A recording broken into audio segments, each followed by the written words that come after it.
በሚሰሩ ድንቅ እጆች ተገንብታ በውበት ደምቃለች። ዛሬ አዲስ አበባን የሚያይ ከተማዋ ተለውጣለች ብቻ ሳይሆን ዳግም ተወልዳለች ይላል። የነበረ ወይም የቀድሞ ታሪኳ እያደረገችው ያለውን ጎስቋላ መልክና የተቀየረችበትን የዛሬዋን አዲስ አበባን ያለፉት 5 ዓመታት የለውጥ ጉዞ የሚያሳይ የፎቶ አውደ ርዕይ በከንቲባ አዳነች አቤቤ በመስቀል አደባባይ ተከፍቷል። የመዲናዋ አዲስ አበባ የውበት ጉዞ ከታሰበው ህልም አንጻር ገና በሂደት እንጂ ፍጻሜ ያለመሆኑ ደግሞ የነገዋ አዲስ አበባ ይበልጥ ታጓጓለች። አዲስ አበባን እንደ ስሟ ውብና አበባ እናደርጋታለን ብሎ የጀመረ የለውጥ ጉዞ ቃልን በተግባር እየፈጸመ የከተማዋን መጠሪያ አሁን መልኩ አድርጎታል። ብክለት ከከተማችን እንዲወገድ ከተማችን ትጸዳ ዘንድ ትልቅ ትኩረት አድርገን የሰራ ነው። ዛሬ በአፍሪካ 10 ጽዱ ከተሞች አንዷ ለመባል በቅተናል። እንኳን ደስ ያለን። በተለየ ሁኔታ ይህንን እንኳን ደስ ያለን የምለው ብዙ አንገታችንን ያስደፋን አንዳንድ የአፍሪካ ህብረትንም ከአዲስ አበባ ለማስወጣት ክስ የቀረበበት አንዱ ምክንያት የአዲስ አበባ የንጽህና ጉዳይና የጉስቁልና ጉዳይ ነበረ።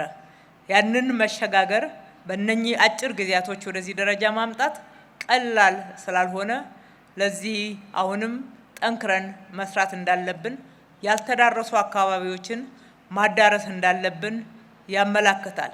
አዲስ አበባ የኢትዮጵያ ብልጽግና ማሳያ የአፍሪካ ኩራትና የውበት መዲና ሆና በአዲስ ግስጋሴ ላይ ናት። ከተማዋን መቀየር ከውበት ባሻገር ሰው ተኮር የልማት ስራዎችን አካታች ማድረጉ የተለያዩ የማህበራዊ ችግሮች ህይወትን ያከበደባቸው ጫናን ለነዋሪዎቹ ያቃለለ ሆኗል። መዲናዋ በአዲስ መልክ ተገንብታ የሚመጥናት ከተሜነትን ትላበስ ዘንድ ከሁሉም በሁሉምና ለሁሉም በሚሆን መልኩ ነው እየተሰራች ያለችው። ከተማችንን ምቹ የመኖሪያ አካባቢ የቱሪስት መዳረሻ ዓለም አቀፍ ተወዳዳሪ ለማድረግ ያለምነው ሻንቲ ኤሪያዎችን መቀየር ብቻ ግን አልነበረም። ለውጡ አንድ ወይም ደግሞ ነጠላ ሳይሆን በተሟላ ሁኔታ ሁሉንም አጠቃላይ ሁለንተናዊ እይታ ያለው ሁሉንም ዘርፍ ያማከለ ነው።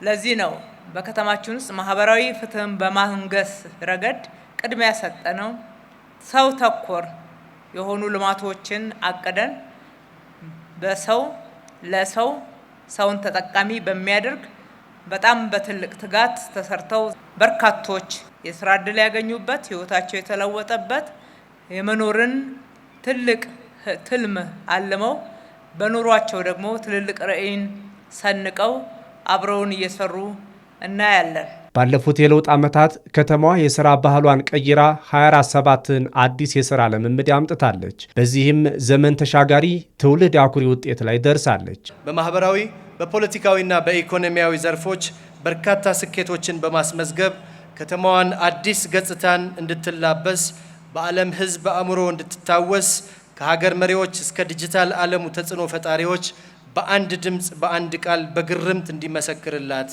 አድርገዋል። አዲስ አበባ ከተማ አስደናቂ የልማት ስኬቶች የኢትዮጵያን ሁለንተናዊ ብልጽግና አይቀሬነት የሚያረጋግጡ በተለይም ህብረ ብሔራዊ አንድነትን በማጽናት በዜጎች ሁለንተናዊ ተጠቃሚነት ላይ ትርጉም ያለው ለውጥ ያመጡ ናቸው። ማሳያውም የተሰራው ዘርፈ ብዙ ሰፋፊ የልማት ስራ ከሁሉ በላይ ለሰው ክብር ቅድሚያ የሚሰጡ የሰጡና የሰው ልጆችን አኗኗር ከስር መሰረቱ የቀየሩ መሆናቸውን ዛሬ ላይ ህዝባችን በሙሉ ልብ እየመሰከረ ይገኛል።